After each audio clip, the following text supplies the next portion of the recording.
नमस्कार दोस्तों। अगस्त 2024 की करंट अफेयर मोस्ट इम्पोर्टेंट है। आगामी परीक्षाओं में यहाँ से प्रश्न ज़रूर पूछे जाएंगे।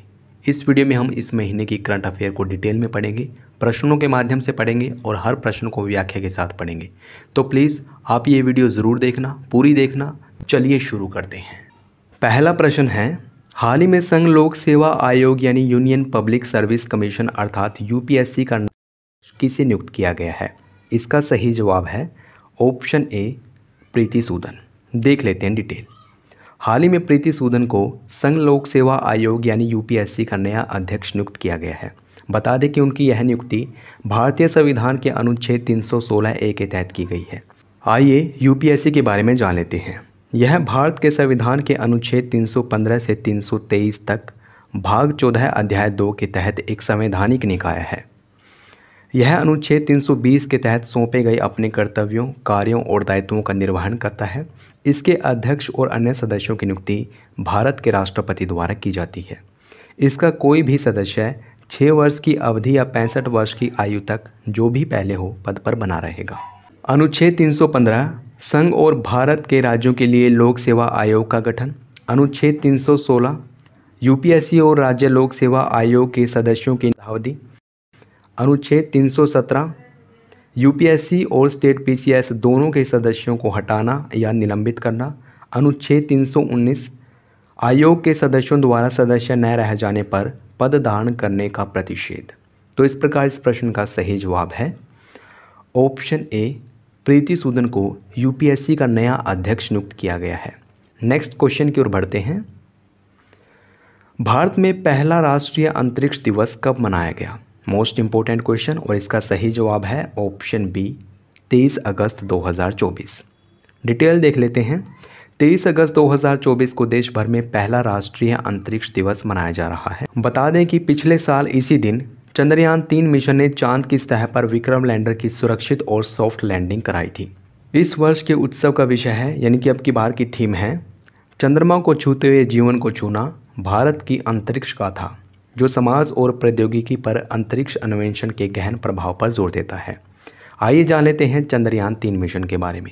चंद्रयान 3 भारत का तीसरा चंद्र मिशन और चंद्रमा की सतह पर सॉफ्ट लैंडिंग का दूसरा प्रयास है। बता दें कि 14 जुलाई 2023 को चंद्रयान 3 ने श्रीहरिकोटा में अवस्थित सतीश धवन अंतरिक्ष केंद्र से उड़ान भरी थी और अंतरिक्ष यान ने 5 अगस्त 2023 को चंद्र कक्षा में प्रवेश किया था।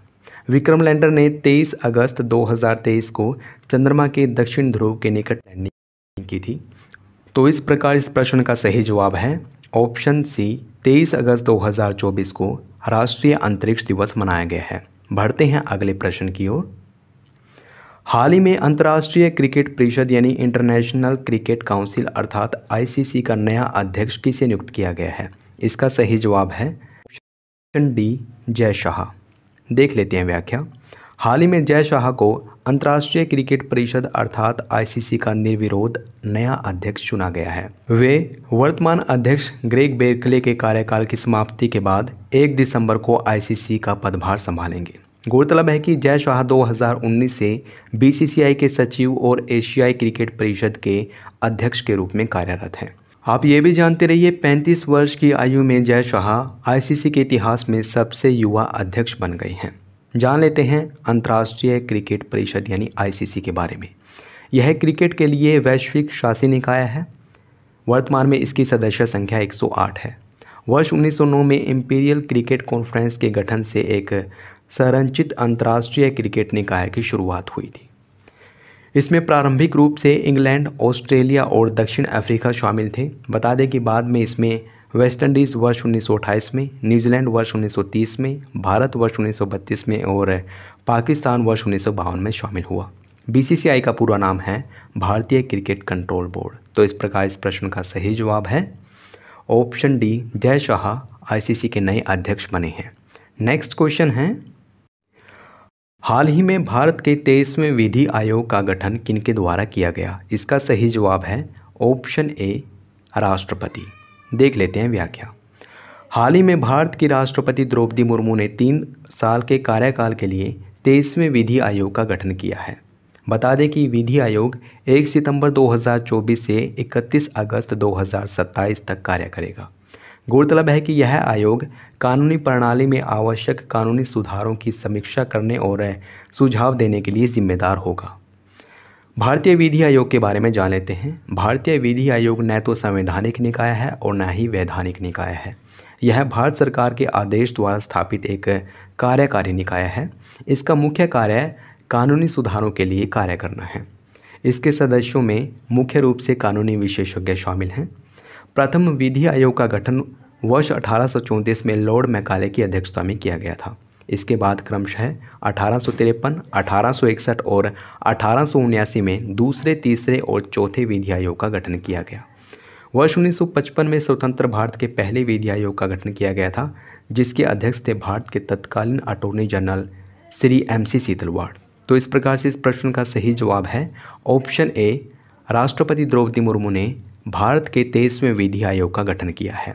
नेक्स्ट क्वेश्चन है, भारतीय संविधान के किस अनुच्छेद के तहत भारत का एक सर्वोच्च न्यायालय होगा? इसका सही जवाब है ऑप्शन ए, अनुच्छेद 124। हाल ही में राष्ट्रपति द्रौपदी मुर्मू ने सुप्रीम कोर्ट की स्थापना के 75वें वर्ष के उपलक्ष्य में नए ध्वज और प्रतीक चिन्ह का अनावरण किया है। यह नया ध्वज नीले रंग का है, जिस पर यतो धर्मस्थतो जय देवनागरी लिपि में लिखा हुआ है, जिसका अर्थ होता है जहाँ धर्म है वहाँ विजय है। वहीं प्रतीक चिन्ह पर भारत का सर्वोच्च न्यायालय अंकित है। आइए सुप्रीम कोर्ट के बारे में जान लेते हैं। यह भारत के संविधान के तहत एक सर्वोच्च न्यायिक निकाय है। संविधान के अनुच्छेद 124 के तहत भारत का एक उच्चतम न्यायालय होगा। 26 जनवरी 1950 को संविधान के लागू होने के साथ ही उच्चतम न्यायालय अस्तित्व। भारत का उच्चतम न्यायालय 1958 से नई दिल्ली में अवस्थित है। अब आइए बात कर लेते हैं राष्ट्रपति के बारे में। यह देश का संवैधानिक प्रमुख होता है। भारत का संविधान 1950 राष्ट्रपति को विधायिक, कार्यकारी और न्यायिक शक्तियाँ प्रदान करता है। भारत के संविधान का अनुच्छेद 72 राष्ट्रपति की क्षमादान शक्ति से संबंधित है। अनुच्छेद 80 के तहत राष्ट्रपति 12 व्यक्तियों को राज्यसभा के लिए मनोनीत कर सकता है। तो इस प्रकार से इस प्रश्न का सही जवाब है ऑप्शन ए, अनुच्छेद 124 के तहत भारत में एक सर्वोच्च न्यायालय होगा। नेक्स्ट इम्पोर्टेंट क्वेश्चन है, में कौन सा देश ब्रिक्स न्यू डेवलपमेंट बैंक यानी NDB का नया सदस्य बना है? इसका सही जवाब है ऑप्शन डी, अल्जीरिया। देख लेते हैं इसकी डिटेल। हाल ही में ब्रिक्स न्यू डेवलपमेंट बैंक यानी NDB के नए सदस्य के लिए अल्जीरिया देश को मंजूरी दी गई है। बता दें कि इसकी घोषणा दक्षिण अफ्रीका के केप टाउन में एक बैठक में NDB प्रमुख डिल्मा रूसेफ द्वारा की गई। ब्रिक्स न्यू डेवलपमेंट बैंक यानी NDB के बारे में जान लेते हैं। यह एक बहुपक्षीय विकास बैंक है। इसकी स्थापना वर्ष 2014 में ब्राज़ील के फोर्टालेज़ा में छठे ब्रिक्स शिखर सम्मेलन में की गई थी। इसका मुख्यालय शंघाई, चीन में स्थित है। अब आइए ब्रिक्स के बारे में जान लेते हैं। यह ब्राज़ील, रूस, भारत, चीन और दक्षिण अफ्रीका के समूह का संक्षिप्त नाम है। यह विश्व की अग्रणी उभरती अर्थव्यवस्थाओं का समूह है। वर्ष 2009 में रूस के येकातेरिनबर्ग में इसका पहला शिखर सम्मेलन हुआ था। बता दें कि वर्ष 2010 में दक्षिण अफ्रीका इसमें शामिल हुआ था। वर्ष 2023 में 15वें ब्रिक्स शिखर सम्मेलन की मेज़बानी दक्षिण अफ्रीका द्वारा की गई थी। बता दें कि अक्टूबर 2024 में 16वें ब्रिक्स शिखर सम्मेलन की मेज़बानी रूस करेगा। तो इस प्रकार इस प्रश्न का सही जवाब है option D, Algeria BRICS New Development Bank का नया सदस्य बना है। बढ़ते हैं नेक्स्ट इंपॉर्टेंट क्वेश्चन की ओर। हाल ही में केंद्रीय औद्योगिक सुरक्षा बल यानी सेंट्रल इंडस्ट्रियल सिक्योरिटी फोर्स अर्थात CISF का नया महानिदेशक किसे नियुक्त किया गया है? इसका सही जवाब है ऑप्शन ए, राजविंदर सिंह भट्टी। देख लेते हैं डिटेल। हाल ही में राजविंदर सिंह भट्टी को केंद्रीय औद्योगिक सुरक्षा बल यानी CISF का नया महानिदेशक नियुक्त किया गया है। वह 30 सितंबर 2025 तक इस पद पर बने रहेंगे। राजविंदर सिंह भट्टी 1990 बैच के IPS अधिकारी हैं। CISF यानी central industrial security force. CISF के बारे में जान लेते हैं। यह एक अर्धसैनिक बल है जिसका मुख्य कार्य सरकारी कारखानों और अन्य सरकारी उपक्रमों की सुरक्षा करना है। इसका गठन 10 मार्च 1969 में किया गया था। इसका आदर्श वाक्य है संरक्षण और सुरक्षा। इसकी स्थापना केंद्रीय औद्योगिक सुरक्षा बल अधिनियम 1968 के तहत की गई थी। यह देश भर में स्थित औद्योगिक इकाइयों, सरकारी अवसंरचना परियोजनाओं और अन्य प्रतिष्ठानों को सुरक्षा प्रदान करने का कार्य करता है।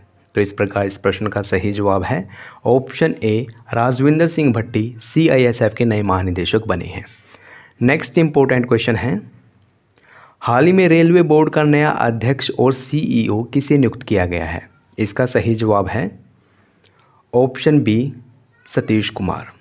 हाल ही में कैबिनेट की नियुक्ति समिति यानी ACC ने रेलवे बोर्ड के अध्यक्ष और CEO के रूप में सतीश कुमार की मंजूरी दे दी है।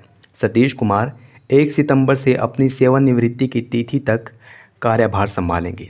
बता दें कि ये जय वर्मा सिन्हा का स्थान लेंगे, जिन्हें केंद्रीय प्रशासनिक न्यायाधिकरण यानी कैट का प्रशासनिक सदस्य नियुक्त किया गया है। जय वर्मा सिन्हा रेलवे बोर्ड की पहली महिला अध्यक्ष बनी थी। रेलवे बोर्ड के बारे में जान लेते हैं। रेलवे बोर्ड की स्थापना वर्ष 1905 में ब्रिटिश भारत सरकार द्वारा की गई थी। यह भारतीय रेलवे के प्रशासन, संचालन और नीति निर्माण के लिए जिम्मेदार सर्वोच्च निकाय है। रेलवे बोर्ड का नेतृत्व अध्यक्ष और CEO करते हैं, जो भारतीय रेलवे के प्रशासनिक और परिचालन प्रमुख हैं। कैबिनेट की नियुक्ति समिति के बारे में जान लेते हैं।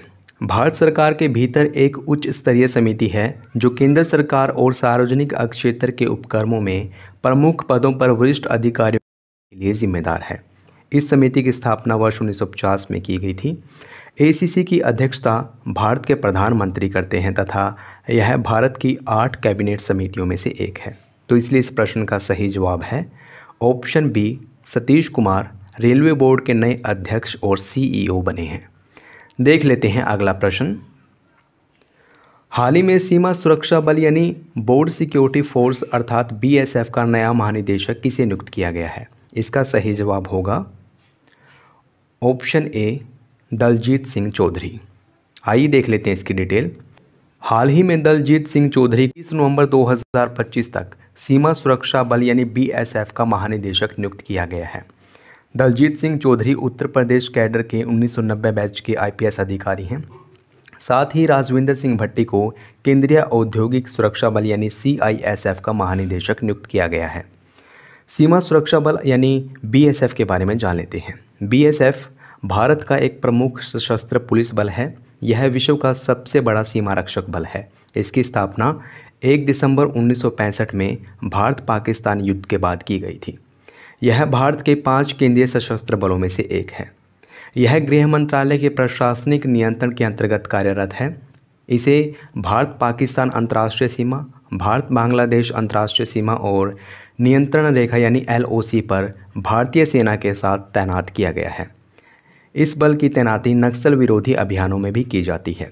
तो इस प्रकार इस प्रश्न का सही जवाब है ऑप्शन ए, दलजीत सिंह चौधरी को BSF का नया महानिदेशक नियुक्त किया गया है। बढ़ते हैं अगले प्रश्न की ओर। भारतीय राष्ट्रीय राजमार्ग प्राधिकरण यानी NHAI की स्थापना कब की गई थी? इसका सही जवाब है ऑप्शन ए, वर्ष 1988। भारत के सड़क परिवहन और राजमार्ग मंत्रालय ने एकीकृत सार्वजनिक परिवहन एवं टर्मिनल अवसंरचना बनाने की योजना बनाई है। इस योजना के तहत सड़क मंत्रालय ने परिवहन की एकीकरण के लिए एक राष्ट्र एक स्थान का लक्ष्य रखा है। जान लेते हैं एक राष्ट्र एक स्थान के बारे में। इसमें भारत के सभी परिवहन प्रणालियों को सड़क, रेलवे, वायुमार्ग, जलमार्ग एवं रोपवे को एकल हब और टर्मिनल में केंद्रीकृत किया जाएगा। यह टर्मिनल विभिन्न परिवहन साधनों को जोड़ने के लिए वन स्टॉप समाधान के रूप में काम करेंगे। बता दें कि NHAI की पूर्ण स्वामित्व वाली सहायक कंपनी राष्ट्रीय राजमार्ग रसद प्रबंधन यानी NHLM के माध्यम से कटरा और तिरुपति में 2 पायलट हबों का निर्माण करेगी। वाराणसी और नागपुर में भी 2 अन्य पायलट हब विकसित किए जाएंगे। NHAI का गठन भारतीय राष्ट्रीय राजमार्ग अधिनियम 1988 के तहत किया गया था। तो इस प्रकार इस प्रश्न का सही जवाब है ऑप्शन ए, 1988 में NHAI की स्थापना की गई थी। देख लेते हैं अगला प्रश्न। 14 अगस्त 2024 को प्रवर्तन निदेशालय यानी एनफोर्समेंट डायरेक्टोरेट अर्थात ED का निदेशक किसे नियुक्त किया गया है? इसका सही जवाब है ऑप्शन बी, राहुल नवीन। डिटेल देख लेते हैं। 14 अगस्त 2024 को प्रवर्तन निदेशालय यानी कि ED के कार्यकारी प्रमुख राहुल नवीन को धन शोधन निरोधक एजेंसी का पूर्णकालिक निदेशक नियुक्त। वह पद ग्रहण करने की तारीख से 2 साल की अवधि के लिए या अगले आदेश तक जो भी पहले हो इस पद पर बने रहेंगे। संजय कुमार मिश्रा का कार्यकाल 15 सितंबर 2023 को समाप्त होने के बाद उन्हें कार्यवाहक निदेशक नियुक्त किया गया था। प्रवर्तन निदेशालय के बारे में जान लेते हैं। यह एक बहुअनुशासनात्मक संगठन है जो मनी लॉन्ड्रिंग के अपराधों और विदेशी मुद्रा कानून के उल्लंघन की जांच करता है। मनी लॉन्ड्रिंग का मतलब होता है अवैध धन को वैध करना। यह वित्त मंत्रालय के राजस्व विभाग के अधीन कार्यरत है। इसका मुख्यालय नई दिल्ली में स्थित है। तो इस प्रकार इस प्रश्न का सही जवाब हुआ ऑप्शन बी, राहुल नवीन को ईडी का नया निदेशक नियुक्त किया गया है। नेक्स्ट क्वेश्चन है, केंद्रीय बजट 2024-25 के अनुसार 3 से 7 लाख रुपए के बीच की आय पर कितने प्रतिशत टैक्स लगेगा? इसका सही जवाब है ऑप्शन ए 5%। देख लेते हैं इसकी व्याख्या।